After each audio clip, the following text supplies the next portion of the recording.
Hey guys, welcome back to another Talking Flicks podcast episode. This is going to be an absolutely amazing episode as I just got out the cinema from watching Killers of the Flower Moon about 2 to 3 hours ago, and I absolutely loved that movie. That is definitely a rival for movie of the year, rivaling Oppenheimer. I've got to gather my thoughts around it, so I'm going to review it throughout this episode. On top of that, we're also going to react to the bombshell news that has come out of Marvel suggesting and rumoring that Robert Downey Jr.'s Iron Man might actually be returning to the MCU along with Chris Evans' Captain America. Now, while that isn't solidified, it is a rumor that came from Kevin Feige himself, so we've got to talk about that news. And on top of that, a different thing, something I'm not used to talking about on this podcast, I'm going to be talking about the recent influencer boxing event that just happened and talk about whether or not it's good for the influencer creator YouTube community and also the boxing community. And so I'm going to get into that because I think that's interesting. It's very much a part of pop culture right now, so I do think I should talk about it and give my thoughts on influencer boxing and most recently the latest fight between Tommy Fury and KSI. So without further ado, let's get into the main topic of today's episode, which is the Killers of the Flower Moon review. Now, I don't even know where to start with this film. I absolutely loved it. I thought it was definitely top 2 movie of the year. For me, it's between Killers of the Flower Moon and Oppenheimer. They're definitely close. They're definitely neck and neck. And I think over the next few months, I'll have to gather my thoughts around both these films and really come to terms with which one I thought was better. However, with Killers of the Flower Moon, I must say, this is the type of movie that I feel like will grow on you. I feel like the more you watch this film, the more you think about it, the more it sits in your head, I think the more you'll start to like this movie. Whereas with Oppenheimer, I knew I loved it from the start, and I don't think it's grown on me since watching it. I think it's the same as when I watched it, which is just masterpiece, absolute masterclass of filmmaking, incredible film. I loved it just as much as I do at the start as I do now, but I do feel like with Killers of the Flower Moon, that's going to be something that grows on me. And I've definitely got to watch it a second time because I've watched Oppenheimer twice. So to kind of compare them and to think which one should win Best Picture, I've got to watch this a second time. But let's get into this review. Now, the first thing I want to talk about with this movie is the runtime, because that's the big conversation around this movie, and that's why it's probably not projected to make a lot of money at the box office, despite being Martin Scorsese, starring Leonardo Dicaprio and Robert De Niro. I mean, this is a huge film, huge cast. It should do well at the box office, but it's not because so many people are saying, I don't want to go to the cinema and watch a movie for 3.5 hours. Even when you get a movie that's 2.5 hours, some people say that's too long. When it hits the 3-hour mark, people really get scared. And when it surpasses that and goes to 3.5, that's when people freak out. However, when it comes to this film, it goes so quickly. And differently to Oppenheimer and many other films that are 3.5 hours long, where there's heaps of, big, I wouldn't say action sequences, but a lot of cuts, it's fast-paced, tension builds, with something like Oppenheimer, it's very fast-paced, and that's why that 3 hours to 3.5 hours feels quite short. With this one, it's not fast-paced at all. It's quite a slow movie, as most of Scorsese's movies are. However, the reason it goes so quickly is because you get drawn into this story. And that's all based on the performances delivered by the actors in this film. When you get drawn into the characters of this movie and you get so invested in this story, it can't not move fast because you're constantly waiting for the next beat, the next situation to unfold, what's going to happen next. That's why this movie moves so quickly while also being slow-paced, which is something that I do think is hard to do as a filmmaker, but I do think it's important because so many movies now, if they're going to go past 2.5 hours, they make it really fast-paced. A lot of short, snappy cuts because that way they can keep the audience engaged.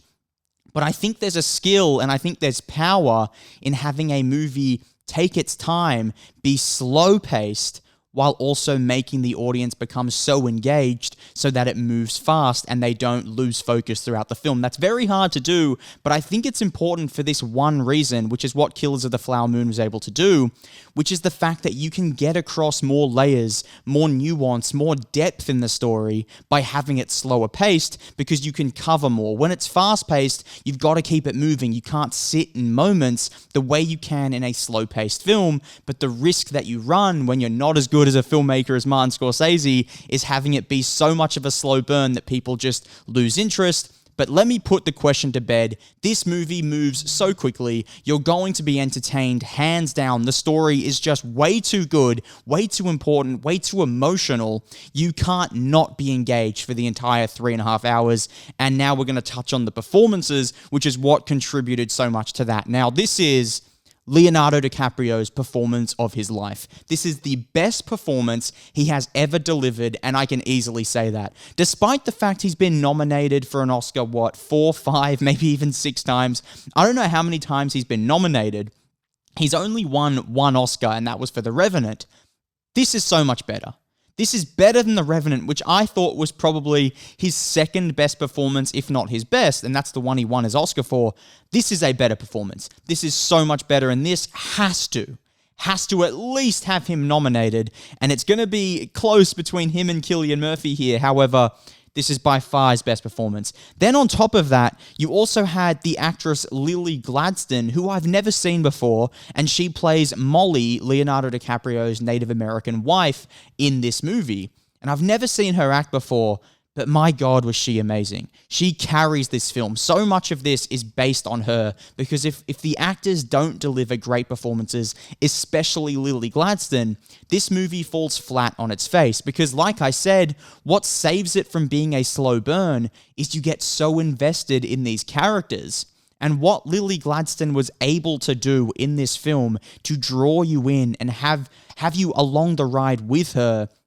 I'm not going to give any spoilers here, but there are so many physical moments that you need to be with her for, so she just delivered such a great performance. And having so many of your scenes, most of your scenes, being with Leonardo DiCaprio. You're in a scene, you and Leonardo, it can become very easy to get upstaged by one of the greatest actors of all time, especially when you're this early into your career. And she hasn't done a whole lot. She hasn't been in many big films. So to have these toe-to-toe scenes with Leonardo DiCaprio and not be upstaged at all, still be reactive, be in the moment, clearly be lost in the character you're playing and not sort of, starstruck with the fact that you're acting with Leonardo DiCaprio and not trying to overact to compete in any way. That is hard. And that's a thing that I don't think gets talked about much within films, which is when you have an actor who hasn't been in a whole lot of stuff acting alongside an actor who's a legend. It can become very easy for that other actor to start to overact, to start to reach for moments because they feel inferior to this other great actor and they don't want to be upstaged. But she was so good in this. She was so natural, and it's definitely a hard task to do what she did, but she was excellent, and her and Leonardo carry this movie on their back, and they have to. It was very reliant on them, and they delivered when the pressure was on. I mean, this film was just incredible. What they were able to do with their characters was insane. On top of that, you also had Robert De Niro. Now, he doesn't have as many scenes as Leonardo DiCaprio, but you could argue plays just as important as a role, and you need him to carry a lot of this film as well. You need him to bring this menacing presence, yet a calm presence at the same time, and that's very difficult. I would say it's very similar to what what's his name from The Master did. Not Joaquin Phoenix, but the guy who, oh my God, his son was just in Licorice Pizza. I'm forgetting his name. It'll come back to me at some point. But it's very similar to that character in The Master, where you're very calm, you're very slow, very still, but you're not to be messed with, and you're very menacing. And De Niro does that so well. And I have this theory about Robert De Niro, right? Which is the fact that he seems to do nothing in scenes. And he must just tie himself up with a great director to save him, because when you look at him on camera, he's doing nothing with his face. And is he just relying on working with only good directors so that they can use music and cuts to make his performance and shape his performance? Because you still get so much emotion from him. And I'm joking here. Of course, he's a great actor. He knows what he's doing. But I don't know how Robert De Niro is able to do literally nothing with his face, yet convey an emotion. It is insane. It is the definition of aura, and it is real with him. It's like he omits this aura in scenes where he does nothing, but he'll omit this angry aura, or sad aura, or happy aura. I don't know how he does it, but he is so menacing in this film without doing anything. And anytime Robert De Niro so much as lifts a finger or cracks a smile, it is so powerful and it's a strong moment. He doesn't waste any movements within his performance, and I think that's what contributes to it, because he's so still, so when he does anything, you pay attention. And he'll do it in his own time, at his own pace. He is such a good actor, and the way he remains so calm and still in these scenes, while, like I said, omitting such a presence in this film is insane. And his presence is so strong in this movie that it is felt in every other scene as well. Scenes that don't involve him, you're constantly thinking back to his character, where he's called King Hale, right? His character's called King Hale. You're constantly thinking of him. In scenes that he's not in, that he's not even involved in, you're relaying it back to him, thinking, oh, what would he be thinking of this situation? Okay, what would he do? What's he gonna do in the future? Like, he carries such a strong presence in this movie, and it carries out throughout every other scene, and De Niro was just absolutely fantastic. Probably his best performance of the last 20 years. And it seems to be that Scorsese link-up. I don't know what he's able to do with De Niro, but he brings out such a good performance, because what we saw with The Irishman, I would have said was his best performance within the last 20 years or within the 21st century. But then what he did in this movie upstages The Irishman. He was so good in this film, and this film is better than The Irishman, which is a lot to say, but my God, I just loved all the performances in this. Then you can get into Jesse Plemons, who also brings such a great performance when he comes in the second half of the second act. He was incredible as well. And then not even to mention, you had Brendan Fraser as well, who came in the third act. He didn't have a lot of lines, but as always, he was a great actor too. So the performances really shaped this movie, really made this movie. And then on top of that, what I loved most about this film was that it put story first. And that is something I constantly talk about, because I feel like in today's Hollywood structure and in the movies we're seeing today, they're just not putting story first. They put so much else first and not story, and they forget that everything has to come from the actual script, has to come from the story. What's the story you're telling? Everything else bleeds out from that. Whereas nowadays, you'll see all these movies coming from Disney, where they'll try and tackle social and political issues without having it based in a strong story. And you can't do that.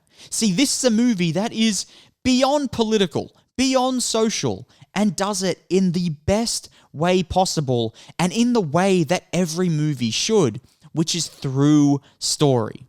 Because what Scorsese was able to do here was weave these political, social topics into the story, into a love story, really. Between Leonardo DiCaprio's character and Lily Gladstone's character, there's a love story there. But on top of that is you have structural problems, you have race relations, you've got wealth at play. It's very political, very social. Yet it relies on story to get that across, and it sits in the moment and adds layers and depth and nuance to the story. Whereas when you watch something from Disney, it's so black and white, and they automatically think that they don't have to add depth, don't have to add any sort of nuance to the film, and they can have it so straight and narrow, black and white, good, bad, when dealing with a political topic. But of course, it's not black and white, because politics will go on forever, because it is so nuanced. There are so many gray areas. You can fix this, but a problem will arise here. That's how social politics works. And on top of that, this film didn't just point out certain people as just bad. It pushed it to the structure. It showcased, it highlighted how it's a structural problem, not a people problem. Because people are all the same, right? And people can be manipulated the same because at the end of the day, we're all just animals. And so it talks about and really highlights how it's actually the structural issue. And when you say structural, I don't just mean, a political structure or a government structure. This film shows how it's more of a cultural structure as well, and a structure within yourself. Because when a cultural structure is structured around something that's not real, not tangible, that's where problems arise. And in this movie, they use wealth and money as something that isn't real, right? You can't touch it, you can't lean upon it, you can't really use money because it's constantly changing in value. As we all know, between every country, right? Money's constantly changing in value. It's made up. Wealth isn't real. We made it up. We changed what wealth was. And so it uses money to show what isn't real and how when you base your life and your culture around something that isn't real, you lose your way and you can be manipulated and you can become evil while thinking you're a great person and a really good person and an honorable person. Which I'm not going to talk about any spoilers here, but there are various characters that think of themselves as great people, but they're so corrupted by money. But it's not just how so many movies do where it's like, money corrupts. It's like, yes, we know money corrupts, but this actually gets into why. And it does it with a sense of empathy that every movie should do, because art should come from a place of love and empathy. Because the reason people end up as bad people or evil people isn't because they set out to be evil. They think they're doing a good thing, but that's because somehow they failed themselves or they've been manipulated or they've been corrupted in some way. And this movie shows how that happens. Shows how you can go from being just, a good guy and getting corrupted while thinking you're on the right path. And I love that about this movie because it's such a juxtaposition to what we're seeing with every other film in Hollywood right now that deals with similar topics, is it doesn't dive into that nuance, that depth. It doesn't show how it's a structural problem. It doesn't come from a place of empathy. It doesn't show how you can be corrupted without thinking you're corrupted. It just goes, oh, these people are bad, let's purge them. It's like, well, no. Let's fix this problem. Let's find solutions. And Scorsese's looking to do that within his art. He's looking to showcase truth in a way and story in a way that can actually find solutions. And oh, I love that so much about what Scorsese does with his films. It was just absolutely incredible. And he shows how you need to base your life around something that's real, which is family, which is love, which is home, which is, whatever it may be. It's got to be something real. Faith even. Cultures that lean on faith. Even though you can't see it, it's real. You can lean on it. You can't lean on wealth and money. You're still going to be sad. You're going to get corrupted. And it just highlights that in such a good way.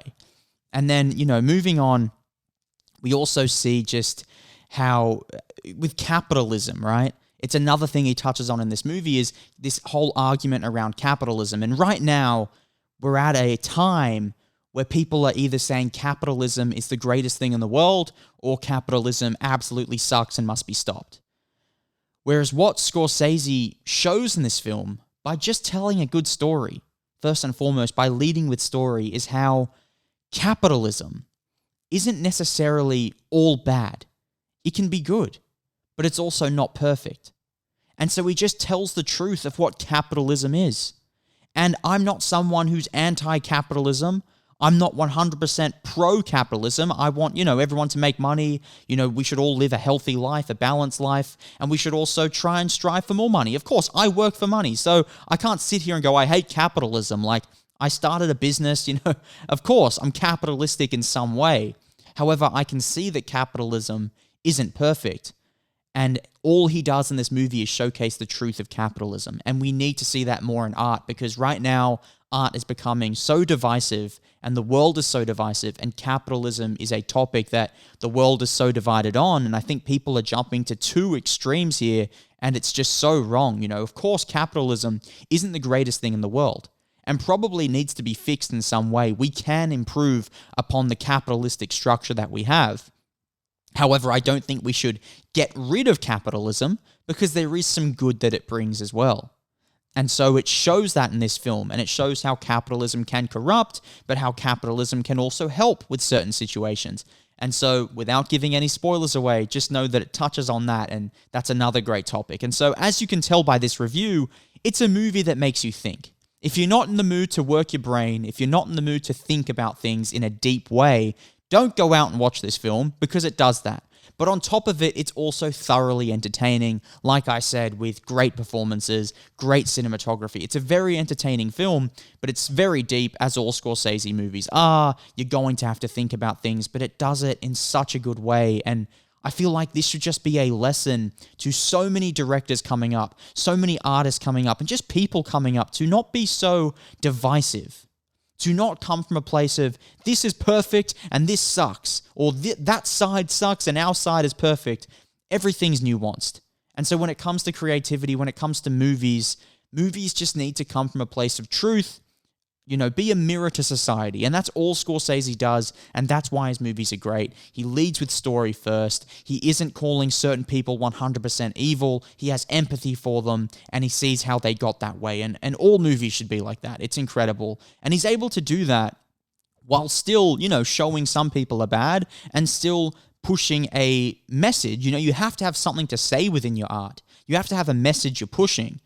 However, you can't push that message with no understanding about the other arguments or the other sides of that message. And Scorsese does that brilliantly. He's just a genius. He's a masterclass. My God, can he make a film? But moving on as well to the cinematography, which I feel like is going to be something that is so underrated about this movie, because the story is so good, it's very easy to forget about the shots that are coming along with it. It's very easy to forget about the other filmmaking aspects that come along with this movie because you get so wrapped up in the story and the characters. I think we need to take a moment to actually appreciate the shots that happen in this film. It is amazing. There are these great pan-outs, these great zoom-ins, these amazing tracking shots. It's a very, very, very beautiful film.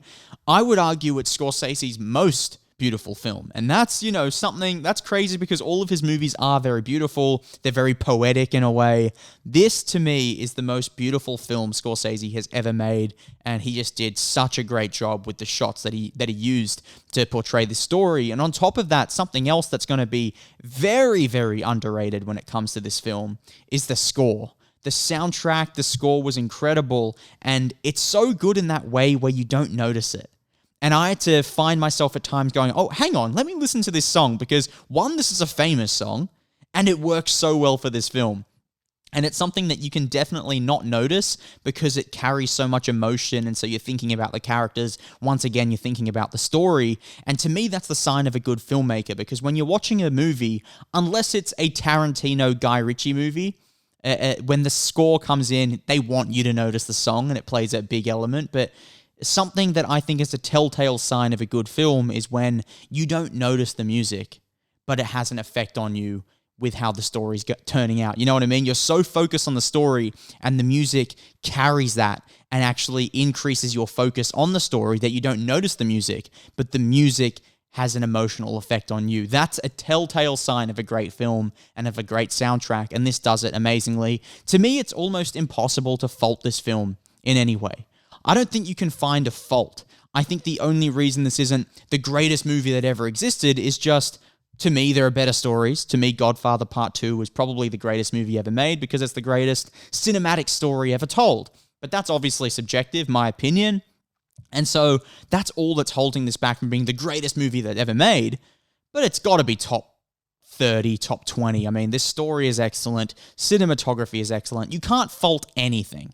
And it's just going to be personal preference around what's the best movie of all time. But when it comes to a movie like Killers of the Flower Moon, it is just so good, and I just absolutely loved it. And I seriously recommend everyone go out and watch this movie. And it is a long one, so you have to carve out time in your day. I'm making this podcast later on in the day because I watched it at 10 a.m. and I didn't get home until 3. Because obviously it's a 45-minute drive home from the cinema.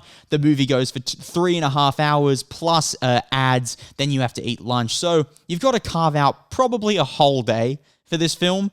but I seriously recommend it because it is just that good. And if I'm going to give it a score out of 10, I'm always hesitant to do these things because it's like, if you give it a 10, they're like, what are you saying? But you can't fault it. It's a 10 out of 10. I mean, Oppenheimer's a 10 out of 10. This is a 10 out of 10. We've been blessed with some great movies, while we've had some absolute shockers this year, like The Little Mermaid and Indiana Jones 5. We have been blessed with some amazing films, from Oppenheimer to Killers of the Flower Moon to Mission Impossible, and we've also got some great movies coming in at the back end of this year, and we've also had some good documentaries, some good series come out, so there has been some good work being done this year, and I've been happy with a lot of the stuff. Of course, Barbie, while whatever your thoughts are on the story of Barbie, to me that was a beautifully made film. That was a great movie as well, so we've been very, very blessed this year with the movies that we've seen. And so that wraps up my review of Killers of the Flower Moon. Go out and watch it. And now we're going to move into some news that's just come out around Marvel and the MCU. And Kevin Feige now knows that he's failing. He knows that Marvel movies are not making the money they used to. Ant-Man Quantumania didn't even make $500 million at the box office. The Marvels, Captain Marvel 2, is projected to make something like 65 or 70 million in its opening weekend. That is horrible, right? So he knows the MCU is failing right now. He knows they need to find something to fix it quickly. And so what's Kevin Feige done? He's thought of, okay, we need to reboot. We saw what DC did. They did a soft reboot where they kept some characters, changed some characters around. They're thinking we need to do that. News has come out that they're planning a reboot after Avengers Secret Wars, which is Avengers 6, I believe, and it comes out in 2025 or 2026. But around that time, they're going to be rebooting the entire MCU, and I believe moving away from the whole multiverse idea, which I think was probably the worst thing Marvel ever did, was bringing in that multiverse, because it just meant that things were pointless. You know, when you killed a certain character, they could just come back because there was another one in a different universe. It decreased the stakes. It got too big in scope. People couldn't follow along. And I believe that, like, the MCU released something like 9 movies over the first, 6 years or 5 years of it being existed. And then in the last 3 years, they released like 30 projects. I mean, they ramped up too much. They released too much, and the multiverse was too crazy, too broad. People couldn't follow along. People couldn't wrap their heads around the story, and it was just too much. And so he knows that, and I think he's getting rid of the multiverse when he reboots the MCU. But here's the big thing. Here's the big news that came out of it. Kevin Feige said, with the reboot, we will be bringing back characters, major characters, Avengers characters that people thought were gone forever. Now, who was that? Who did people think was gone forever? There's about 3. You've got Chris Evans as Captain America, you've got Robert Downey Jr. as Iron Man, and you've got Scarlett Johansson's Black Widow. I don't think Scarlett Johansson will return. I think the most likely one to return is Chris Evans, because he's always talked about how much he loved Marvel. Robert Downey Jr. is getting older, but I mean, you can't deny that kind of a payday. And I think they know that Iron Man is the character they need. They need him. It was all based off the back of him. As soon as Iron Man left, as soon as Iron Man was gone from the MCU, it went downhill very fast. No one else can carry the entire MCU the way Iron Man can, and Captain America. I think they're bringing them back. I can't think of other characters that he would be talking about in that situation, saying that major characters in the MCU are going to be returning, ones that you thought were gone forever. It's got to be them. And I don't think it's going to be a different universe version where it's not Robert Downey Jr. They know that they have to bring back Robert Downey Jr. and Chris Evans. And it's a cash grab. Don't get me wrong. It's just them thinking this will make money. We need to start being profitable again. So it's a cash grab. But you know what? I'm up for it. Because I love Robert Downey Jr.'s Iron Man. I love Chris Evans' Captain America. I want Marvel to go back to the way they used to be, which was incredible and awesome. So I'm up for it. Even though I know it's a cash grab. I know it's a marketing gimmick. You know what? Trick me, play me, use me as an audience member, because I am happily going to throw my money at the box office to watch any movie that Iron Man, played by Robert Downey Jr., is in, because he is born to play that role. The way that I think Henry Cavill was born to play Superman, Robert Downey Jr. was born to play Iron Man, so much so that even him in the real world is just looked at as Tony Stark. That character and him are just intertwined. They're the same person at this point. Same as Chris Evans. I think they have to bring them back. It's the only way. Do I think it will work in the long run? No. I think superhero movies are just dying off anyways, because they had a big run, they had a good run, but people move on from things. You know, you had cowboy movies back in whatever the decade was. You had more strongman, muscly movies like Terminator back in the 80s.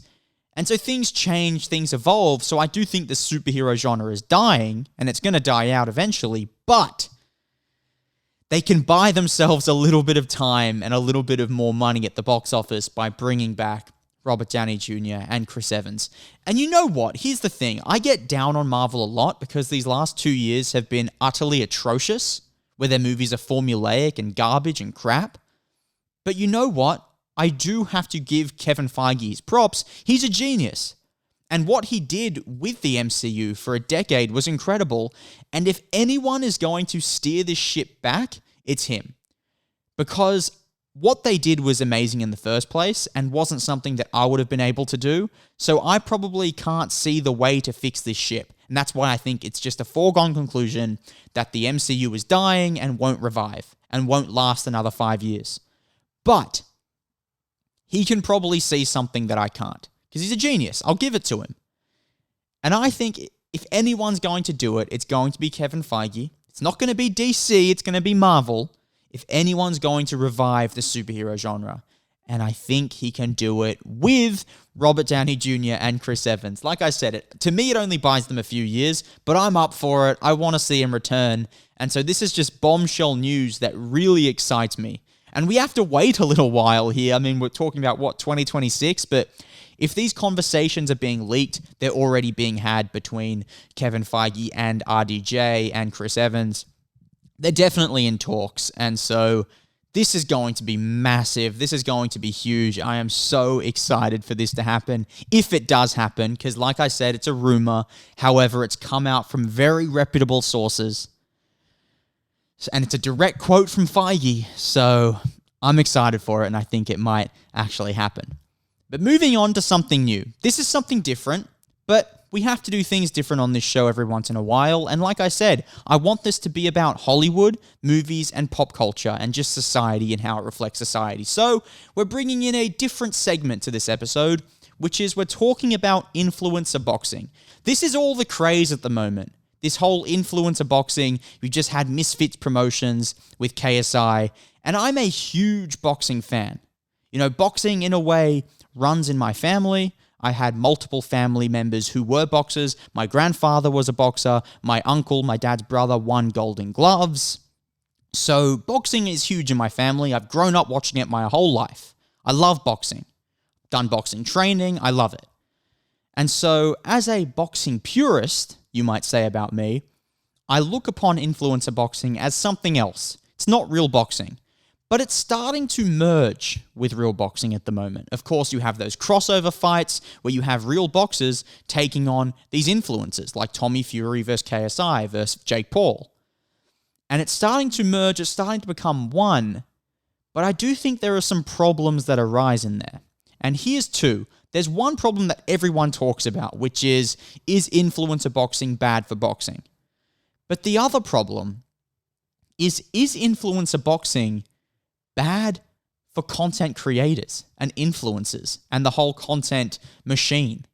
Because there are so many content creators now that have gotten into boxing that now just act like boxers. They forget that they're YouTubers. They post like one video a year now because they're just in the gym grinding every day.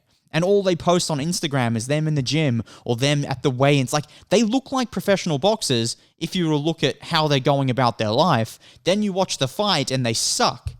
And so I think they're forgetting that they're also influencers, and this is influencer boxing.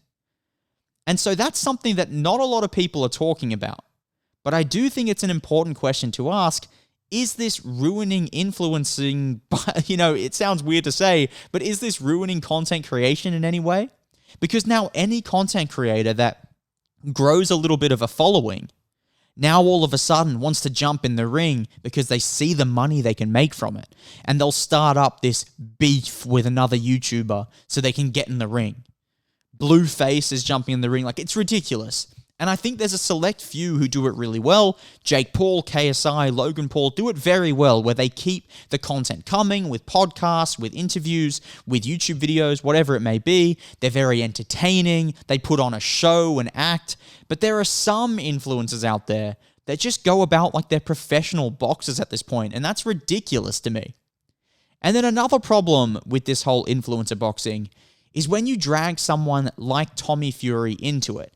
And this is no knock on Tommy Fury. He's making insane money. Good on him. It is insane what he's doing. It is so smart. But here's the problem.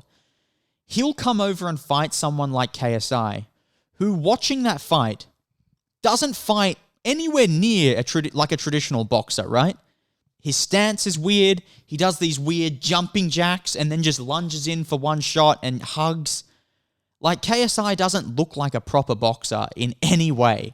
And I think when a professional boxer, someone who's trained in that traditional boxing stance, comes up against someone like KSI, they get confused.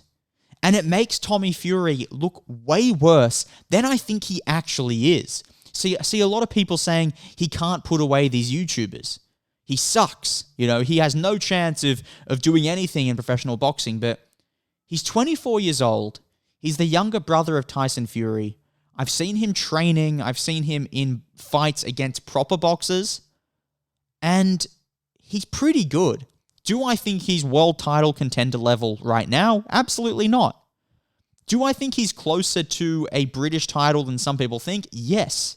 And I think the reason he can't put away people like KSI is because what do you do when someone's there doing this? Well, you don't know what to do. And so you can come in and try and time them, but this is something you've never sparred against. And then there's so much hugging, because I do think these influencers get scared. They're not born fighters. I think KSI was shitting bricks throughout his boxing fight with Tommy Fury. And you see photos where KSI has his eyes closed and turns his head to the side and grabs for anything. He's grabbing arms, hips, anything he can. And he's scared. Anytime you see in a boxing fight someone close their eyes, squinting heavily, turning their head to one side and reaching for anything, they're shitting themselves. You watch a proper boxer like Gennady Golovkin, Tim Tszyu, Canelo Alvarez, Floyd Mayweather, they're not squinting their eyes shut. Their eyes are open because they're seeing everything. There's no fear in them because they've done it their whole lives. KSI was scared. And when you fight someone who's that crap, they make you look crap. It's the same in any sport. In basketball, which I used to play growing up, a shit defender, someone who can't play basketball, who doesn't know proper defense, proper defensive stance, proper defensive slides, they defend you better somehow because you're confused. Because things that would normally get a defender to react in a certain way, they then don't do.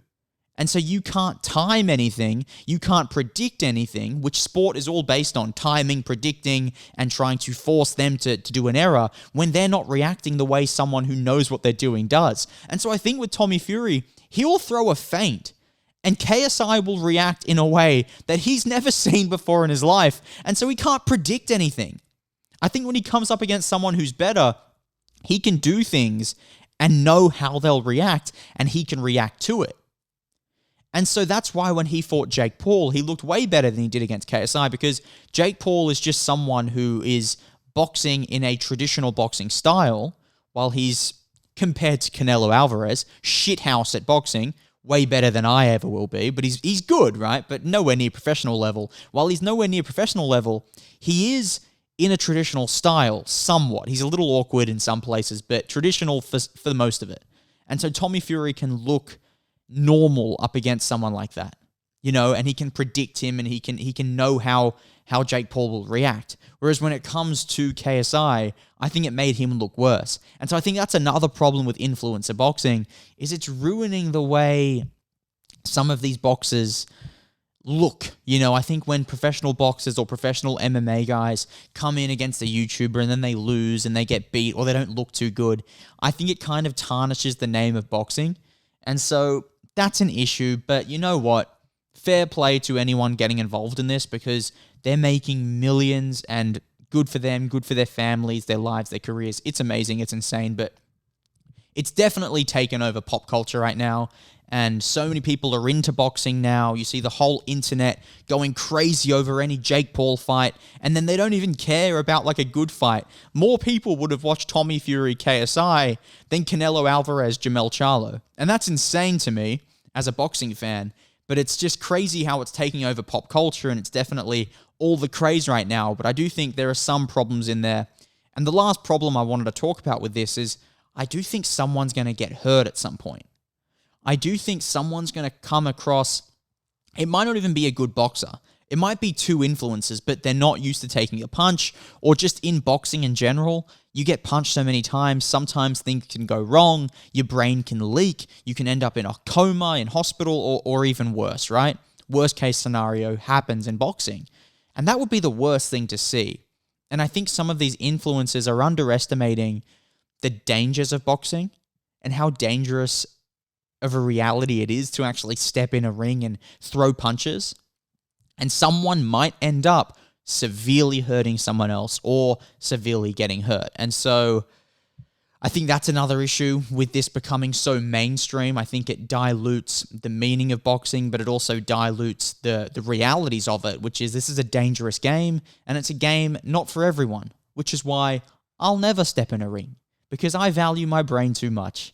I don't want to hurt myself that bad. I'll do boxing training. I'll watch it every day. I love boxing. I'll never step in a ring, because it takes a certain person to do that. It does. It takes a very specific type of person. Some of these influencers aren't that type of person, but they're underestimating the realities of how dangerous this truly is. And I hope no one gets hurt, because that would just be horrendous. But those are my thoughts on influencer boxing. It's taking over pop culture. It's taking over the internet right now. I have to talk about it more on this podcast, where I do want to lean into more things that are happening in pop culture and tie Hollywood movies as well to what's just going on in society, what's going on in the internet. And hopefully this podcast continues to grow. And the end goal, I always want to share with you guys, right, on these episodes, what I'm trying to do with this podcast, what I want to do in the future. The end goal with this podcast is to do interviews with people of note, higher figures, important figures, and sit down with them and talk about films, and also talk about their biopic. If we were to create their own biopic, I think that would just be amazing to do in an interview, where you would design a biopic with someone that's an interesting person or a person of note, whoever it may be, and also talk about movies with them, because I think so many people want to see their favorite influencers or celebrities or actors in a different light, where not just talking about themselves and their life, but something different like movies or art or whatever it may be. So that's the end goal with this podcast. So I appreciate everyone who's left a review, everyone who's supported, everyone who reached out to me, everyone who's been following on TikTok. We're definitely doing big numbers there. That's awesome. So yeah, thank you for all the support on these podcast episodes. Once again, I hope you guys loved this episode as much as I did, talking about this incredible movie, talking about the huge news at Marvel and influencer boxing. Hope you guys have a great week, and I'll see you next week on the next episode. But for now, take care.